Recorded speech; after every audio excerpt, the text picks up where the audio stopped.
Reconnu en tant que créateur de l'art gothique, Suger est un homme d'église.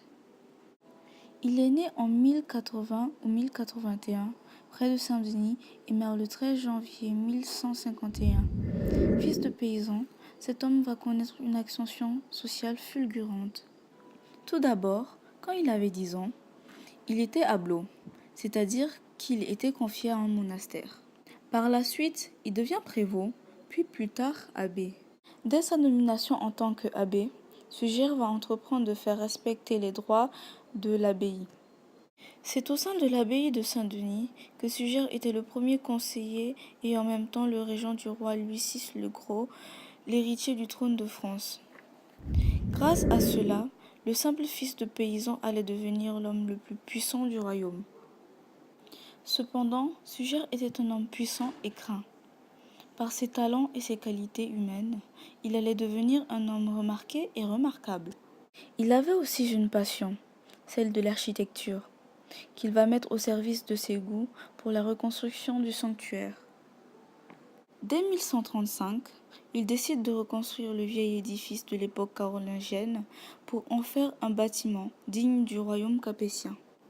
Grâce à cette décision, il va donner naissance à un art qui va rayonner à travers le monde. L'art français, que les artistes italiens de la Renaissance appelleront l'art gothique. Il a alors entrepris la reconstruction de l'ancienne abbatiale carolingienne pour en faire la basilique de Saint-Denis. Un édifice de plus de 100 mètres de longueur, 11 de largeur et 29 mètres de hauteur.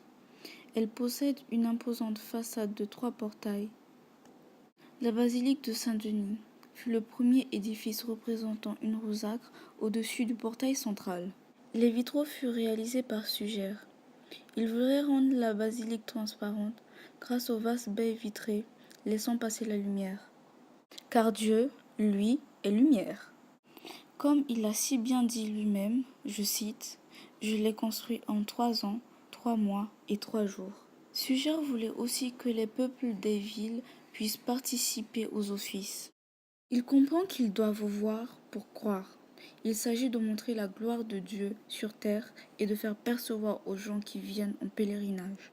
L'architecture gothique, dont il est l'initiateur, est l'architecture typique de rassemblement d'un peuple nombreux autour des mystères du Christ. Il appela tous les grands du royaume pour assister à la consacration de la nouvelle église.